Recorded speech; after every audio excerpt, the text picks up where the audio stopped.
आपसे परिचय करने का जो आपने अवसर दिया है, इसके लिए आपका तहे दिल से शुक्रिया अदा करते हैं, आपका धन्यवाद करते हैं। मेरा नाम है प्रशांत किशोर, बिहार के रोहतास जिला के एक छोटे से गांव कोनार से आते हैं। मेरे दादा बैलगाड़ी चलाते थे, पिताजी सरकारी चिकित्सक थे। यही सरकारी स्कूल बोड़ा छाप स्कूल से पढ़कर निकले। पढ़ाई खत्म की तो भगवान की कृपा है, माता पिता का आशीर्वाद है, यूनाइटेड नेशंस में काम करने का अवसर मिला। 10 साल तक पहले 3 बरस भारत में थे, फिर अमेरिका में काम करते थे, उसके बाद 4 बरस अफ्रीका में काम करते थे। लेकिन जिस परिचय से आप मुझे जानते हैं, वो काम 2011 में शुरू किया, या यूं समझिए कि नियति ने 2011 में वो काम शुरू कराया। 2011 में मोदी जी से मुलाकात हुई। मेरा कोई राजनीति से कभी लेना देना नहीं रहा है। 2010-11 में मैंने कुपोषण पर एक लेख लिखा था। लेख में गुजरात के विषय में कुछ उल्टी बात लिखी हुई थी। तब मैं अफ्रीका में रहता था। मोदी जी के लोगों ने तब संपर्क किया कुपोषण पर काम करने के लिए कि अगर आप ये लिख रहे हैं तो आकर मिलिए। तब अभी शुरू हुआ था गुजरात मॉडल का बनना और उसका बेचा जाना बाकी था। मैं 2011 में मिला मोदी जी से और उसके बाद हम नौकरी छोड़कर आए। 6 महीने के बाद नौकरी छोड़कर आए और कुपोषण पर गुजरात में काम शुरू किया। बहुत लोगों को लगता है कि भैया आपको तो उस समय भी पता था, मोदी जी का मदद क्यों किए? हम आपसे कह रहे हैं मोदी जी को मदद किए, उसका कोई मलाल नहीं है, ठीक समझ के ही किए थे। लेकिन हम कोई राजनीतिक रणनीतिकार बनकर नहीं आए थे, हम तो कुपोषण पर ही काम करने आए थे। 6 महीना तक वही काम किया, लेकिन नियति को कुछ दूसरा मंजूर था। धीरे धीरे दूसरा रास्ता पकड़ लिए। मोदी जी को लगा होगा या मेरी भी रही होगी इच्छा, कुछ दूसरा धीरे धीरे काम हो गया। आप देख रहे हैं वो उसी काम को, उसी विधा को इस देश ने चुनाव प्रबंधन, राजनीतिक रणनीतिकार का एक नया चीज शुरू हो गया। देश में इससे पहले कहीं नहीं था। जब पहली बार मोदी जी से मैंने इस विषय में बात करी तो कैसे हुआ ये आपको वो समझना चाहिए। मोदी जी जा रहे हैं कहीं भाषण देने, चेन्नई में जा रहे थे भाषण देने, तो पहले से भाषण लिखने वाले लोग उनके पास थे। किसी ने बताया कि अच्छा आप भी अमेरिका में पढ़े हैं, आए हैं, भाषण लिखने में कुछ मदद आप भी कीजिए, हमने भी कुछ लिखा होगा। बात उनको ठीक लगी तो उस दिन से भाषण लिखने की जिम्मेवारी हमको मिल गई। मोदी जी का फेसबुक 2008 से है, कोई यूज नहीं करता था। उन्होंने कभी बताया होगा कि भाई इसको देखिए, इसमें कुछ कर सकते हैं क्या। हमने उसको पुनर्जीवित किया, हजारों लाखों लोग फेसबुक में जुड़ गए, वो काम भी अपने पास आ गया। पहली बार 2010-11 में मिस्ड कॉल का प्रयोग किया गया, जिस मिस्ड कॉल को आज आप देखते हैं, इसका नाम पता कोई नहीं जानता था। 2011 में हमने इसको पहली बार गुजरात में शुरू किया। ये बैठे बैठे 45 लाख लोगों ने फोन किया, तो सामने वाले को लगा कि ये तो बहुत अच्छी बात है। फोन करने वाले को भी पैसा नहीं लग रहा है, फोन जो रिसीव कर रहा है उसको भी पैसा नहीं लग रहा है। घर बैठे जानकारी हो रही है कि कौन हमारे साथ है, कौन हमारे साथ नहीं है। मैं आपको ये वाकया क्यों सुना रहा हूँ? आपको ये इसलिए सुना रहे हैं, इसलिए बता रहे हैं कि कई लोगों को ये लगता है कि आपने वो जॉब क्यों स्वीकार किया। भैया एक दिन में कुछ स्वीकार नहीं किया, धीरे धीरे आप उस काम को करते जाते हैं, आपका काम बढ़ता जाता है और फिर आपको वही विधा 2 बरस के बाद चुनाव प्रबंधन का हो गया। मोदी जी को 2014 में छोड़ा, 14 के बाद 10 साल में, 8 साल में, 14 से 22, 10 राज्यों में चुनाव से जुड़े रहे, भाजपा के खिलाफ जुड़े रहे।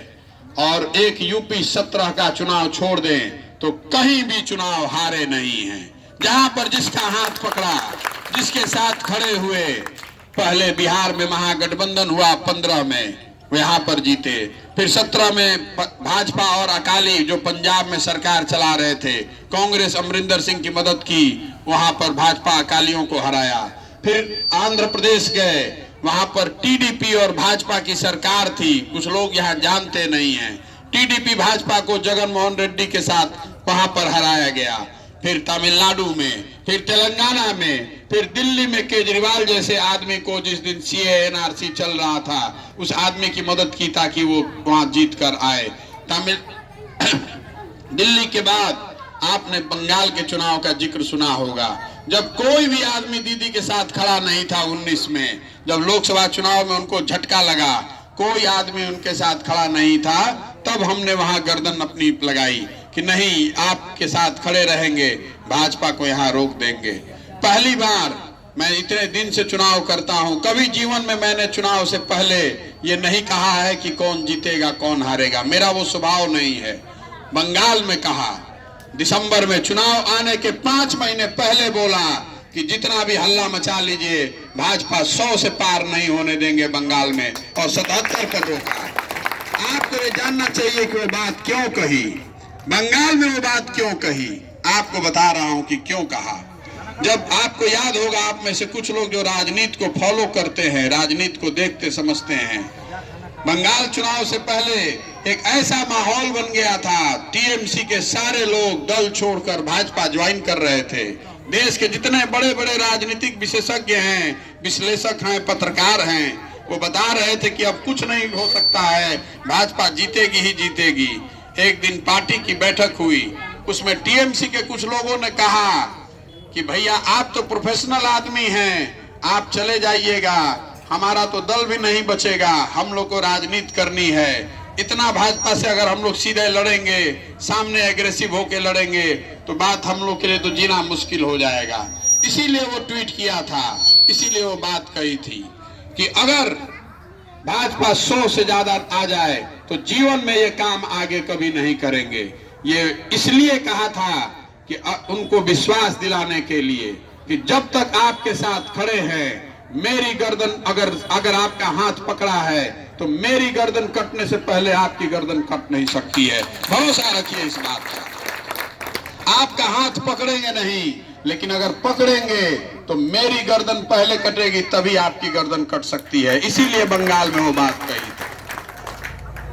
बंगाल में अभी यहाँ पर मैं बिहार आया हूँ। बिहार क्यों आए हैं? बहुत लोग पूछ रहा है कि बिहार क्यों आए हैं। आपके मन में संशय फैलाया जा रहा है कि बिहार आए हैं ताकि भाजपा विरोधी वोट का बंटवारा हो सके। इस बात में कोई सच्चाई नहीं है। यहाँ लोग इसलिए घबरा रहे हैं कि जिनको आपका फ्री में वोट लेने की आदत पड़ गई है, जो आपको बंधुआ मजदूर की तरह 30 वर्ष से जो आपका वोट ले रहा है, उसको घबराहट हो रही है कि कहीं आपने हमने मिलकर कोई नया विकल्प बना लिया तो उसका क्या होगा। वो घबराहट है जो कि बता रही है कि भैया वोट किसका बटेगा। हम आपको बताते हैं चुनाव में वोट किसका बटेगा।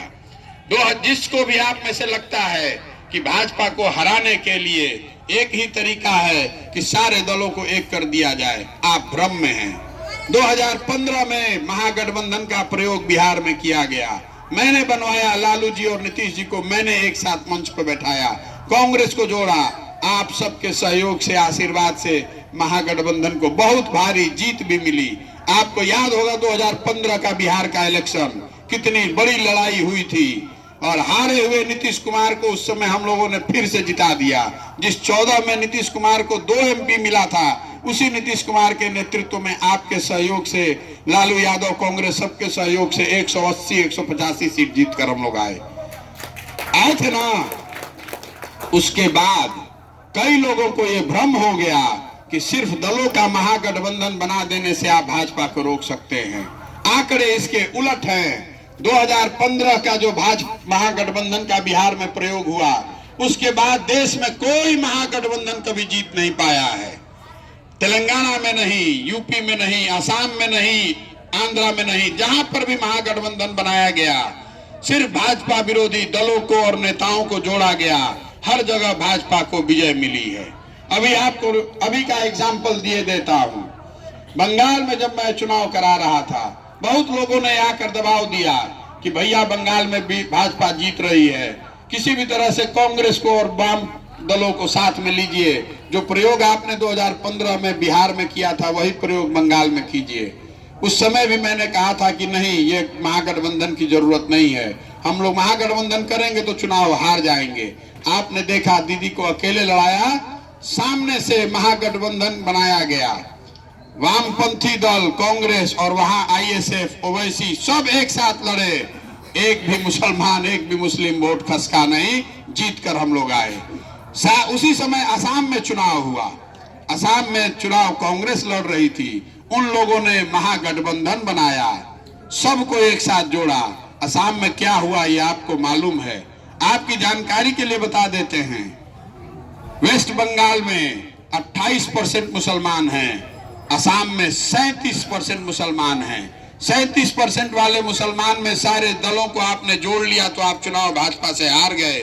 28% वाले मुसलमान स्टेट में हमने अकेले दीदी को लड़ाया तो हम जीत कर आए। ये आपको क्या बताता है? सिर्फ दलों को जोड़ने से बात नहीं बनेगी। अगर आप भाजपा विरोध के नाम पर, भाजपा हराओ के नाम पर गठबंधन बनाएंगे तो आप भाजपा को नहीं हरा सकते हैं। अभी यूपी में चुनाव हुआ, बहुत लोगों ने प्रयास किया, बहुत लोगों को यह भ्रम था कि बंगाल के बाद यूपी जीता जा सकता है। जब यूपी में चुनाव नहीं जीता गया, मुस्लिम संगठनों की एक बैठक हुई दिल्ली में, देश भर के 24 मुस्लिम संगठनों ने बैठक की। उसमें मुझे उन्होंने बुलाया था पूछने के लिए, ये समझने के लिए कि चुनाव में हम लोग कैसे भाजपा से लड़ें। मैंने उनको जो बहुत सारी बात बताई, उसमें 2 बात आपको बताए देता हूं। पहली बात कि आप किसी को हराने के लिए वोट देना बंद कीजिए। जब तक आप किसी को हराने के लिए वोट देते रहेंगे तो जिसको हराने के लिए वोट दे रहे हैं वो हारे या जीते वो तो आपके खिलाफ में है ही। जिसको जिताने के लिए आप वोट दे रहे हैं वो भी आपका वैल्यू नहीं करेगा, वो भी आपको बंधुआ मजदूर की तरह ही ट्रीट करेगा। आप देख रहे हैं बिहार में क्या हो रहा है। जिसको आपने वोट दिया वो आपको कुछ नहीं देने वाला है, उसको मालूम है कि आप जाइएगा कहां, उससे आपकी स्थिति और दिन पर दिन बदतर होती जाएगी। दूसरा जो आपको सुझाव उनको दिया वो आपको बता रहा हूं। ये आपको एक भ्रम फैलाया जा रहा है। प्रोपेगेंडा का मतलब क्या? प्रोपेगेंडा का डेफिनेशन क्या है? प्रोपेगेंडा का मतलब है कि जो चीज है उससे ज्यादा बड़ा बनाकर उसको बताया जाए। तो हिंदुओं के बारे में जो आपको बताया जा रहा है, या आपके दिमाग में धीरे धीरे ये बात बैठती जा रही है कि अब सारे हिंदू भाजपा के समर्थक हो गए, ये प्रोपेगेंडा है। उस चक्कर में मत पड़िए। सारे हिंदू भाजपा के नहीं हुए हैं। इस देश में 80% हिंदू हैं और भाजपा को 38% वोट मिला है। कोई 5वें क्लास का विद्यार्थी आपको बता देगा कि अगर 80% हिंदू हैं और भाजपा को 38% वोट मिला है, इसका मतलब है कि 50% से कम हिंदू भाजपा को वोट कर रहा है। आप भाजपा को अगर हराना चाहते हैं तो उन 50% हिंदुओं के साथ आपको कोलैबोरेशन बनाना पड़ेगा, उनके साथ सहभागी बनना पड़ेगा, तभी आप आगे बढ़ सकते हैं। जो लोग ये बांटने की राजनीति कर रहे हैं वो आपका नुकसान कर रहे हैं। जिन सीट पर भी आप 40% 45% है, दैनिक जागरण, हिंदुस्तान जैसे पेपर आप पढ़ते हैं, आपको लगता है कि 40% मुसलमान है, 20% यादव है, यहाँ हम चुनाव जीत जाएंगे, वो सारे चुनाव आप हारते हैं। अभी आपने यूपी में देखा होगा, पश्चिम उत्तर प्रदेश के जितने सीट हैं जहां पर मुसलमानों की सबसे बड़ी संख्या है, वो सारे सीट भाजपा जीत कर आई है। सारे सीट भाजपा जीती है। क्यों जीती है? कि सिर्फ 50% से ज्यादा जहां मुसलमान है, पूरे देश में 20 से ज्यादा सीट नहीं है। जहां भी आप 50% से कम है, 40%, 45%, 35%, वहां पर सामने पोलराइज करना आसान है। इसलिए उन सीटों पर सबसे ज्यादा आसानी है भाजपा को जीतने में। आप इस भ्रम में रहते हैं कि हमारा 35% वोट है, हमारा 40% वोट है, किसी एक के साथ जुड़ जाएंगे और हम वो सीट जीत जाएंगे। ऐसा हो नहीं सकता है। जहां भी आप 35%, 40% है, वो सब चुनाव आप हारते हैं। ये बात समझने की है। ये आपको बता रहे हैं कि जो लिबरल हिंदू है, जो मुसलमान से जिसका कोई घृणा नहीं है, जिसको मुसलमान से परेशानी नहीं है, इस देश में महात्मा गांधी की जो कांग्रेस थी, आजादी की लड़ाई हिंदू और मुसलमान उन्होंने मिलकर लड़ा है, उसमें आपकी बराबर की हिस्सेदारी और साझेदारी थी। हम बिहार इसलिए लौटे हैं कि एक नया और बेहतर विकल्प बनाया जाए। हमने पार्टी नहीं बनाया है, हम समाज से ऐसे लोगों को ढूंढ रहे हैं जो इस विचार में यकीन रखते हैं और मिलकर वो विकल्प बनाना चाहते हैं। आपसे ये अनुरोध करने आए हैं कि आप पीछे मत हटिए, इस मौके का फायदा उठाइए, इस मौके को समझिए और अपनी हिस्सेदारी पूरी लीजिए। किसी प्रशांत किशोर के पीछे चलने की जरूरत नहीं है। सबके पीछे तो आप 30 साल से चल रहे हैं। हम उनको ढूंढ रहे हैं जो हमारे साथ चलना चाहते हैं। हम वर्कर नहीं ढूंढ रहे हैं, ऐसे लोगों को ढूंढ रहे हैं जो इस नई व्यवस्था के संस्थापक बनना चाहते हैं। यहाँ अभी आपने देखा है, पदयात्रा शुरू किया है, 20-25 दिन से पैदल चल रहे हैं। गांधी मैदान में रैली नहीं किया, धरना नहीं किया, किसी को गाली गलौज नहीं किया, और यहां से लेकर दिल्ली तक हल्ला हो रहा है। प्रशांत किशोर आए हैं, किसका वोट काटेंगे? नीतीश कुमार के पेट में मरोड़ हो रहा है, भाजपा वाले अलग चिल्ला रहे हैं। अब आप समझिए कि क्यों हो रहा है। ये इसलिए हो रहा है कि जो नीतीश कुमार यहाँ 15 में आपका वोट लेकर धोखा देकर भाग गए। हमने उस चुनाव में मेहनत की थी, हमें मालूम है कि बिना आपके वोट के 15 का चुनाव नहीं जीता जा सकता था। 17 में वो आदमी धोखा देकर भाग गया, फिर वही आदमी आपको फिर आकर धोखा देने के लिए फिर बेवकूफ बना के आपका वोट लेगा। और लिख कर रखिए, आप नीतीश कुमार को हमसे ज्यादा नहीं जानते हैं, लिख कर रखिए, फिर आदमी पलटेगा। आज नहीं तो कल पलटना ही पलटना है। अगर आपको भरोसा नहीं है तो आपको अभी एग्जाम्पल दिए देते हैं। यह आदमी यहाँ महागठबंधन में है बिहार में, और दिल्ली में अभी भी एनडीए में बने हुए हैं। दिल्ली में राज्यसभा में जो भी देश में कानून बनता है वो दोनों हाउस में पास होना होता है, लोकसभा में और राज्यसभा में। लोकसभा में भाजपा को पूर्ण बहुमत है, कोई भी कानून पास हो जाता है। राज्यसभा में भाजपा को पूर्ण बहुमत नहीं है, कानून पास कराने के लिए जुगत लगानी पड़ती है, लोगों का सहयोग लेना पड़ता है। आपने कभी सोचा कि उस राज्यसभा का उपसभापति जो बिल को प्रिसाइड करता है, जब बिल पर वोटिंग होती है तो जो उसको प्रिसाइड करता है, वो आदमी कौन है? वो आदमी जदयू का एमपी है, हरिवंश जी जदयू के एमपी, राज्यसभा के उपसभापति हैं। तो नीतीश कुमार यहाँ महागठबंधन में हैं और दिल्ली में मोदी का कानून पास कराने के लिए मदद कर रहे हैं। आप देख लीजिए कि आप कितना भरोसा करना चाहते हैं। और अगर नहीं करना, अगर हम पर हमारी बात पर भरोसा नहीं है तो आपको कह रहे हैं एक बार वोट देके देख लीजिए, एक बार और वोट देके देख लीजिए, हमको कोई फर्क नहीं पड़ने वाला है। हमको चुनाव जीतने के 10 और आंकड़े और गणित समझ हमारी आती है। हम आपसे वोट मांगने नहीं आए हैं, आपसे हाथ जोड़कर विनती करने आए हैं। दो बात का, नीतीश कुमार को तो देखने का मतलब ही नहीं है, लेकिन जिसको आप वोट करते आए हैं, अपने बच्चों के भविष्य को कॉम्प्रोमाइज करके, आपको मालूम है कि आपके बच्चों को यहाँ शिक्षा नहीं मिली है, आपकी गरीबी दूर नहीं हुई है, आपको रोजगार नहीं मिला है, इसके बावजूद आप एक दल को आंख बंद करके वोट करते रहे हैं। उस दल से आपको कुछ नहीं मिलने वाला है, उस दल से आप भाजपा को नहीं हरा पाइएगा। आपने 30 साल उनका साथ दिया है। मैं आपको कह रहा हूं कि आइए नई व्यवस्था बनाइए। 3 साल में हम बिहार में रीजनल पार्टी बनाने नहीं आए हैं। रीजनल पार्टी बनाना होता तो कई ऑफर पहले से है। बिहार में ऐसी व्यवस्था खड़ा करना चाहते हैं, गांधी की कांग्रेस को पुनर्जीवित करना चाहते हैं, ताकि वो बिहार से लड़ाई शुरू हो लेकिन बिहार तक रुके नहीं। यहाँ जीत कर आएंगे तो ये लड़ाई आगे तक जाएगी, इसको लिख कर रखिए। देश में जिस विकल्प की आप बात कर रहे हैं, उस विकल्प का बीज यहाँ पर बोया जाएगा। दूसरा कोई रास्ता नहीं है, दूसरा कोई रास्ता नहीं है, इसलिए यहाँ पर वापस लौटे हैं। लोग बता रहे हैं, नीतीश कुमार और कुछ लोग कह रहे हैं कि हम भाजपा के बी टीम हैं। आप में से भी कुछ लोग सोचते होंगे कि तो भाजपा के बी टीम है। नीतीश कुमार की पार्टी कह रही है कि इनको पैसा कहां से आ रहा है। हम आपको खड़े होकर बता रहे हैं कि पैसा कहां से आ रहा है, पैसा कहां खर्च होता है। जो लोग जो पार्टी चलाते हैं वो 4 जगह पे पैसा खर्च होता है। पैसा खर्च होता है, आप जब हेलीकॉप्टर से चलते हैं तो उसमें पैसा लगता है, गाड़ी से चलते हैं तो उसमें पैसा लगता है, जब आप मंच बनाते हैं तो उसमें पैसा लगता है, जब आप बड़े बड़े विज्ञापन देते हैं तो उसमें पैसा लगता है, और जब लोगों को बसों में भर के लाया जाता है रैली में तो उसमें पैसा लगता है। हम चारों काम नहीं कर रहे हैं। हम हेलीकॉप्टर से नहीं चल रहे हैं, हम तो पैदल चल रहे हैं। तो मेरा क्या पैसा लगना है उसमें? एक दिन हेलीकॉप्टर लीजिएगा तो 20 लाख रुपया लगेगा, मेरा 1 रुपया भी नहीं लग रहा है। हमने मंच नहीं बनाया है, मुखिया जी के बरामदे से बैठ खड़े होकर बोल रहे हैं, रोड के किनारे खड़े होकर बोल रहे हैं, तो 1 रुपया नहीं लगा है। आप लोग यहाँ आए हैं, आपको बस, टेम्पू, गाड़ी, बोलेरो नहीं भेजा है, तो हमारा वो पैसा भी नहीं लग रहा है। इसलिए जो दल पैसा खर्च करते हैं वो पैसा हमारा नहीं लग रहा है। पैसा इस बात पे लग रहा है जो मैंने व्यवस्था बनाई है, जो टेंट लगाते हैं, सैकड़ों गाड़ियां चल रही हैं, 2000 लड़के काम कर रहे हैं, ये पैसा लग रहा है। तो ये पैसा कहां से आ रहा है?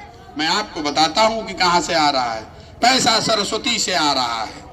दिमाग का खाते हैं, एमएलए एमपी नहीं है, मंत्री नहीं है, विधायक नहीं है, ठेकेदार नहीं है, किसी से पैसा नहीं लेते हैं, किसी से चंदा मांगे हैं, 1 रुपया चंदा नहीं लिए हैं। लेकिन पिछले 10 साल में लोगों को जिताया है। आज देश में 6 मुख्यमंत्री ऐसे हैं जिनके बनने में हमने कंधा लगाया है। कभी जीवन में उनसे पैसा नहीं लिया। अब मांग रहे हैं कि बिहार में गए आए हैं, अपने समाज, अपने लोगों के लिए कुछ करना चाहते हैं, मदद कीजिए। आप बताइए, आपके विवेक पर छोड़ते हैं, अगर 6 राज्य के मुख्यमंत्री थोड़ा थोड़ा भी मदद करेंगे तो हमको पैसा नहीं मिलेगा? मिलेगा कि नहीं बताइए? हमको कह रहा है कि पैसा कहां से आता है। अरे भाई तुम बताओ कि पैसा कहां से आता है। हम तो आपको बता रहे हैं, उन्होंने पूछा कि पैसा कहां से आता है, हम आपको सामने से बता रहे हैं कि पैसा कहां से आता है। ममता बनर्जी बंगाल जीती हुई हैं, हमको पैसा नहीं मदद करेंगी। जगन मोहन रेड्डी आंध्रा जीता हुआ, हमको मदद नहीं करेंगे। स्टालिन तमिलनाडु जीता हुआ, हमको मदद नहीं करेंगे। केसीआर तेलंगाना जीता हुआ, हमारी मदद नहीं करेंगे। क्यों नहीं करेंगे मदद? उनको भी तो हमारी मदद लगेगी। फिर तो वहां चुनाव होना है। यहां लोगों से पैसा क्यों नहीं ले रहे हैं? यहां लोगों से पैसा लेंगे तो फिर वही धूर्त, वही ठेकेदार, वही बदमाश से पैसा लेना पड़ेगा, तो फिर आपके साथ ईमानदारी से कैसे खड़ा रहेंगे? इसलिए पैसा बाहर से ले रहे हैं। कहता है कि पैसा कहां से आ रहा है।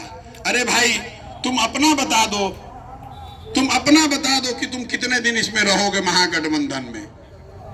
आप कितने दिन महागठबंधन में रहिएगा ये बता दीजिए। और हमने ओपनली चैलेंज किया है कि अगर आप महागठबंधन में हैं, भाजपा को छोड़ दिया है, तो आप हरिवंश जी से इस्तीफा लेके दिखा दीजिए। हरिवंश जी को इस्तीफा लेके दिखा दीजिए। इनके राज्यसभा के एमपी हैं। आप बताइए, भाजपा इनके राज्यसभा के एमपी को उपसभापति विधानसभा राज्यसभा का कैसे बनाए हुए हैं? भरोसा आपको करने की बात है। सीए एनआरसी की बात गयासुद्दीन जी कर रहे थे। मैं अपने मुंह से कुछ बोलना नहीं चाहता हूं, लेकिन आपको मालूम है कि जब सीए एनआरसी हुआ तो कितने वीर बिहार से थे जो गए थे लड़ने, कितने लोग गए थे। मैंने नीतीश कुमार को सबसे पहले चैलेंज किया कि आप पार्टी में आपने कहा था कि सीए एनआरसी के खिलाफ में हैं, आप क्यों पार्लियामेंट में वोट कर लिया आपने?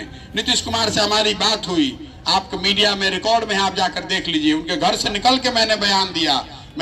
उन्होंने मुझे कहा कि मैं दौरे पर था, मुझे पता नहीं चला, इसलिए पार्लियामेंट में वोट हो गया। ये विश्वास कोई कर सकता है? ये विश्वास आप कर सकते हैं? उन्होंने मुझे कहा कि बिहार में हम लागू नहीं करेंगे, लेकिन पार्लियामेंट में चलिए गलती से वोट हो गया, हम दौरे पर थे, हमको पता नहीं चला। इसीलिए उस दिन से मैंने सोच लिया ये आदमी बिल्कुल खत्म है, इस पर कोई भरोसा कर नहीं सकते। पार्टी के अंदर 2 बार बात हुई, हम पार्टी के उपाध्यक्ष थे, 2 बार 2 फोरम पर बात हुई, रेजोल्यूशन पास हुआ था कि सीए एनआरसी के खिलाफ में हम लोग वोट करेंगे। वहां जाकर भाजपा को वोट कर दिया उसके पक्ष में, और आपको बेवकूफ बनाने के लिए विधानसभा में यहाँ कह रहा है कि सीए एनआरसी लागू नहीं करेंगे। इधर भी रहेंगे, उधर भी रहेंगे, किधर है पता ही नहीं चल रहा है। आप ऐसे आदमी के साथ रहना चाहते हैं तो आपकी मर्जी है, आपको भगवान आपका भला करे, खुदा आप पर रहम करे। आप ऐसे आदमी के साथ रहिए, हमको छोड़ दीजिए, नीतीश कुमार के साथ ही रहिए। ये आदमी फर्जी आदमी है। आप समझ के रखिए, अगर बंगाल में चुनाव भाजपा जीत गई होती तो कोई माइका लाल सीए एनआरसी इस देश में रोक नहीं सकता था। लिख कर रखिए, आप इस बात को समझते हैं। पूरा सीए एनआरसी का बखेड़ा क्यों खड़ा किया गया, आप उसको राजनीतिक तौर पे पहले समझिए। बांग्लादेश से आए हुए जो दलित लोग हैं, वो 1.5 करोड़ लोग बंगाल में रहते हैं। 1.5 करोड़ लोग जो बांग्लादेश के भारत विभाजन होने के बाद बांग्लादेश छोड़कर आए, वो वेस्ट बंगाल में रहते हैं। यही लोग हैं जिन्होंने भाजपा को लोकसभा में जिताया। भाजपा ने उनको आश्वासन दिया कि हम ये कानून लेकर आएंगे जिससे आपको नागरिकता मिलेगी। उनकी बात तो ठीक थी कि उनको नागरिकता मिली, लेकिन उसी में भाजपा ने एजेंडा आपके लिए भी जोड़ दिया कि उनको नागरिकता मिले, लेकिन आपकी नागरिकता की भी जांच शुरू हो जाए, ताकि जिसका मन हो उसका नाम काट दिया जाए। अगर आज बंगाल में चुनाव भाजपा जीत गई होती तो यहाँ पर आप खड़े नहीं होते, आधे लोग आप लोग लाइन लगाकर कहीं ना कहीं पेपर अपना दिखा रहे होते। आप किए थे ना, यही चौक पर आप बैठे थे ना। आप जरा याद कर लीजिएगा, आप लोग ऐसे लोग हैं। आप मुझे जब मुस्लिम समाज के लोग मिलते हैं कहते हैं भैया हम लोग इमोशनल लोग हैं, एक बार जिसके साथ हो लिए उसी के साथ हो लिए, अपना भी नहीं देखते हैं। तो आप जरा देख लीजिए, जिसके साथ आप हैं, बंगाल में चुनाव लगा तो कौन वीर बिहार से गए थे? नीतीश कुमार तो भाजपा के साथ बैठा हुआ था उस समय। लालू जी गए थे कि तेजस्वी जी गए थे? कोई नहीं गया था, मैं गया था 2 साल अपने जीवन के लगाने। जब दीदी के साथ कोई खड़ा होने वाला नहीं था तो हम खड़ा हुए कि नहीं आपको जिताने में यहाँ मदद करेंगे। भाजपा को बंगाल में हराया गया, उससे सीए एनआरसी खत्म हुआ कि नहीं? बताइए, सीए एनआरसी का कहीं चर्चा चल रहा है? तो अगर इसके बाद भी आपको हम पर भरोसा नहीं है तो भैया बहुत बढ़िया है, जिस पर भरोसा है उसी के साथ रहिए, हमको उसकी चिंता नहीं है। अगर आप 20% वोट किसी दूसरे के साथ कर भी देंगे तो भी 80% है जिसमें व्यवस्था की जा सकती है। हम फिर से आपको आग्रह वही करेंगे कि अपना नहीं तो अपने बच्चों का भविष्य देखिए। आंख बंद करके भाजपा हराने के लिए जिसको आप वोट दे रहे हैं उससे आपका कल्याण होने वाला नहीं है। आपकी शिक्षा, आपका रोजगार, आपका घर, आपका दुकान, आपका गली, आपका मोहल्ला कुछ नहीं बना पिछले 30 साल में, फिर भी आप ईमानदारी से वोट किए जा रहे हैं। अभी आपके पास मौका है, साथ में आकर विकल्प बनाइए जिसमें विकास भी हो और आपकी सुरक्षा भी हो, जिसमें बिहार में लड़ाई लड़ी जाए और देश की आगे लड़ाई के लिए भी व्यवस्था खड़ी की जाए। 30 बरस से आप लड़ने वाले के साथ हैं, 3 बरस लड़कर जीतने वाले के साथ आइए। हम आपको बता रहे हैं, हवा हमने भरा है, उस गुब्बारे का हवा हम ही उतारेंगे। आपका आशीर्वाद, आपका दुआ चाहिए। 2 साल में इनका नशा ढीला कर देंगे। आप साथ में खड़े होकर दिखाइए। बंगाल में लोगों ने कहा, मालदा में, मुर्शिदाबाद में दीदी वहां 10 साल से जीत कर बंगाल चला रही हैं। कभी जीवन में दीदी मुर्शिदाबाद में नहीं जीती, मालदा में नहीं जीती। इस बार हम लोग मुर्शिदाबाद में 22 सीट जीत कर आए हैं, मालदा में 14 में 10 सीट जीत कर आए हैं। वहां पर जाकर लोगों को हमने बताया कि भैया देखो, ये बंगाल का चुनाव नहीं है। अगर देश में सीए एनआरसी बचाना चाहते हो, अपने भाइयों को सबको बचाना चाहते हो, तो वोट एक ही तरफ होना चाहिए। कोई ओवैसी नहीं, कोई आईएसएफ नहीं, कोई कांग्रेस नहीं, कोई वामपंथ नहीं। गनी खां चौधरी जैसे बड़े लीडर जो मालदा में उनका एकाधिकार है, कभी उनके परिवार का आदमी कोई चुनाव नहीं हारा। मैं आपको बता रहा हूं, उनके घर का लड़का विधानसभा 1.5 लाख मतों से चुनाव हारा है। एक बार कम्युनिटी को समझ में आ जाए, एक बार जनता को बात समझ में आ जाए, कोई समीकरण टिकने वाला नहीं है। एक बार आप खड़े हो जाइएगा, कोई सामने आपके टिक नहीं पाएगा। मैं आपको विश्वास दिला रहा हूं, हम उनमें से नहीं हैं जो लड़ने के लिए लड़ते हैं। हम अगर यहाँ लड़ने आए हैं तो मानकर चलिए कि जीतने का खाका दिमाग में बना कर लाए।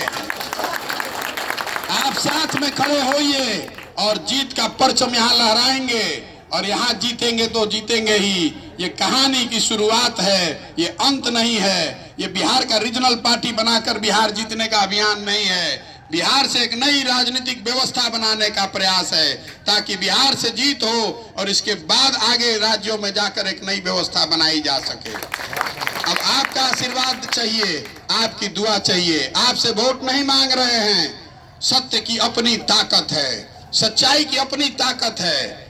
वोट अभी 3 बरस के बाद होगा। आपको हम कह रहे हैं, मेरे कहने पर मत जाइए, मेरे करनी को देखिए। मेरे कथनी पर नहीं, मेरे करनी पर जाइए। जो हम कर रहे हैं उसको देखिए, जांचिए, परखिए, मूल्यांकन कीजिए, उसके बाद निर्णय लीजिएगा। हम आपसे वोट तो मांग ही नहीं रहे हैं, आपको घबराहट क्या है? हम वोट नहीं मांग रहे हैं, आपके पास 3 बरस है देखने के लिए। आपको अपने आप दूध का दूध, पानी का पानी हो जाएगा कि कौन किसके साथ खड़ा है। हमें कोई डर नहीं है, हमें कोई चिंता नहीं है। नीतीश कुमार ने हमको अभी पदयात्रा से पहले बुलाकर कहा, अरे ये सब काहे बखेड़ा खड़ा कर रहे हैं, आप हमारे साथ आ जाइए। पहले भी हम लोग साथ में थे, हमारे बाद आप ही रहिएगा। उनको मैंने एक ही लाइन कहा कि साहब फिर सियार तरकुल के नीचे नहीं जाने वाले, हम नहीं जाएंगे। आपको जाना है तो चले जाइए, हमको नहीं जाना है। एक विश्वास एक ही बार किया जाता है, एक बार विश्वास टूट गया तो फिर जाने का क्या मतलब है। ये आपको बना लिया गया है कि माइनॉरिटी कुछ भी कहिए, कहीं भी रहिए, वापस आइएगा, फिर सेकुलरिज्म के नाम पे हमको वोट दे देगा। आपको मान लिया है कि तो बंधुआ मजदूर हैं, जाएंगे कहाँ। अभी यहाँ महागठबंधन की सरकार बनी है, आपको क्या मिला है अब जरा जाके देख लीजिए। आपने वोट दिया, 90% आपका कम्युनिटी वोट कर रहा है महागठबंधन को, आरजेडी को। आरजेडी ने आपको क्या दिया है हम बोलना नहीं चाहते हैं, आप जाकर जरा गुणा भाग कर लीजिए कि आपके कम्युनिटी को क्या मिला है। मिनिस्ट्री में, सरकार में या रोड पर कुछ मिला है? कुछ मिला है भैया? भाजपा के साथ सरकार थी, भाजपा के 2 डिप्टी सीएम थे, आपका ही एक डिप्टी सीएम बन जाता तो उसमें क्या दिक्कत है? बना दिया। आप 90% लाइन लगाकर वोट कर रहे हैं, आपको मिला है अल्पसंख्यक विभाग, और जो आदमी 60% वोट कर रहा है उसको मिला है 14 गो डिपार्टमेंट। अब आप देख लीजिए कि आप कितने होशियार हैं और किसके साथ चलना चाहते हैं। अगर आप इस व्यवस्था में आते हैं तो ये प्रशांत किशोर का दल नहीं है। मैंने घोषणा की है कि प्रशांत किशोर उस दल का नेता भी नहीं बनेंगे। जो आपस में सब चुनकर बनाएगा वही नेता बनेगा। मैं आपसे एक बार फिर अनुरोध करूंगा कि आप इसको देखिए, जांचिए, परखिए। आपने 30 साल जिसका साथ दिया है उसका बंधुआ मजदूर बनकर अगर आप आगे वोट करते रहेंगे तो अपने बच्चों के भविष्य को गिरवी रखिएगा, उसके जिम्मेवार आप होइएगा। हमें उससे कोई फर्क नहीं पड़ने वाला है। हमें इंडिया भर में काम करने की कोई कमी नहीं है, जहां चाहेंगे काम मिल जाएगा। आपसे अनुरोध कर रहे हैं, पदयात्रा के माध्यम से आज आए हैं, आपसे अनुनय विनय करने आए हैं। अब आपसे पूछना चाहते हैं 2 बात। आप मुझे बताइए, बिहार में विकल्प के अभाव में जो गलत आदमी को वोट हो रहा है, रुकना चाहिए ना भाई? नया विकल्प बनने का प्रयास करें कि नहीं करें? आप में से 20% आदमी भी नहीं बोला। फिर से एक बार पूछ ले, नहीं बोलना चाहते तो कोई नहीं बोले, कोई बात नहीं है। बिहार में नया बेहतर विकल्प बनाने का प्रयास होना चाहिए कि नहीं? होना चाहिए ना? होना चाहिए ना? गलती नहीं ना कर रहे हैं।